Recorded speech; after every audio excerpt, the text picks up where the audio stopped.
प्रेरणास्पद कथाएं YouTube channel पर मैं धनंजय जैन आप सभी का हार्दिक स्वागत करता हूं।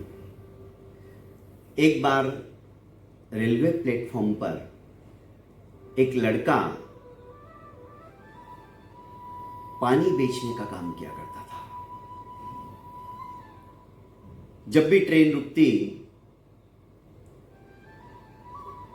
पानी का ग्लास लेकर वो लोगों को पिलाया करता था और उससे जो भी आमदनी होती थी उससे उसका घर परिवार चलता था, क्योंकि बचपन में ही पिता का साया उसके सर से उठ गया था। घर में माँ और यह लड़का बस दो ही थे। पढ़ाई के पश्चात जैसे ही स्कूल से आता तो सारा दिन ये यही काम करता था और रात को फिर पढ़ता था। ट्रेन में चढ़ा, ट्रेन रुकते ही पानी लो, ठंडा शीतल पानी लो। एक सेठ ने उसे अपने पास बुलाया और कहा कि कितने का ग्लास है? लड़के ने कहा 4 आने का, 25 पैसे का। सेठ बोला 15 पैसे में दे दे। लड़का स्मित हास्य हंसते हुए पानी वापस अपनी बाल्टी में डाल देता है और निकल पड़ता है, आगे चल जाता है। एक महात्मा यह सब कुछ देख रहे थे। जब उसकी हंसी उन्होंने देखी लड़के की, तो सोचा इस हंसी के अंदर कुछ ना कुछ रहस्य है, इसको पूछना चाहिए। वे फटाक से उठे और लड़के के पीछे पीछे चलने लगे। जैसे ही लड़का बोगी में से नीचे उतरा, उसने कहा कि लड़के थोड़ा रुको, तुम हंसे क्यों? क्योंकि मैंने तुम्हें देखा, उस हंसी में कुछ रहस्य है। लड़के ने कहा कि बाबा जी, कोई रहस्य नहीं है। मैं इसलिए हंसा क्योंकि सेठ जी मजाक कर रहे थे, उनको प्यास लगी नहीं थी।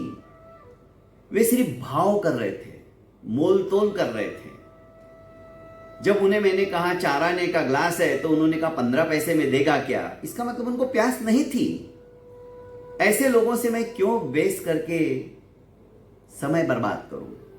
इसीलिए मुझे हंसी आ गई और मैंने पानी वापस डाल के मैं निकल पड़ा, क्योंकि समय बहुत कीमती है और मुझे थोड़े से समय में यह सब कुछ करके वापस घर जाना होता है। पर उस महात्मा को उस लड़के की बात से एक बहुत बड़ी नसीहत मिल गई, क्योंकि ये जो छोटी छोटी प्रेरणास्पद कहानियां रहती है दोस्तों, ये कुछ ना कुछ सबक सिखा के चली जाती है, दे जाती है। महात्मा सोचने लगे, बस वास्तव में जिन्हें जिंदगी में कुछ हासिल करना है या ईश्वर को प्राप्त करना है, तो वे व्यर्थ के वाद विवाद के अंदर नहीं उलझते हैं, उसमें समय बर्बाद नहीं करते हैं। वे तो बस अपने लक्ष्य को प्राप्त करने के लिए दत्तचित्तता के साथ अग्रसर होते रहते हैं, बढ़ते चले जाते हैं। क्योंकि वे ही लोग वाद विवाद करते हैं, उसमें अपना समय व्यतीत करते हैं, जिनको कि कुछ पाना ही नहीं है, वे समय को व्यर्थ कर रहे हैं। जिसके मन में तमन्ना ही नहीं है कुछ करने की, ऐसे ही लोग वाद विवाद के अंदर फंसे रहते हैं। अगर भगवान नहीं है तो उसका जिक्र क्यों? और यदि भगवान है तो फिक्र क्यों? दोस्तों, महात्मा चिंतनशील थे। उन्होंने सोच लिया कि आज के बाद में लक्ष्य प्राप्ति के लिए ये फालतू जो आते हैं, अपने आप को बहुत ज्यादा उच्च कोटि के विद्वान समझने लग जाते। थोड़ा सा ज्ञान क्या हासिल कर लिया, स्वर्ग नर्क ये कहाँ है, ये क्या है, ये लोग व्यर्थ के अंदर अपना समय व्यतीत कर रहे हैं, टाइम पास कर रहे हैं। और जो सच्चा साधक होता है उसके पास टाइम पास करने का समय ही नहीं होता है।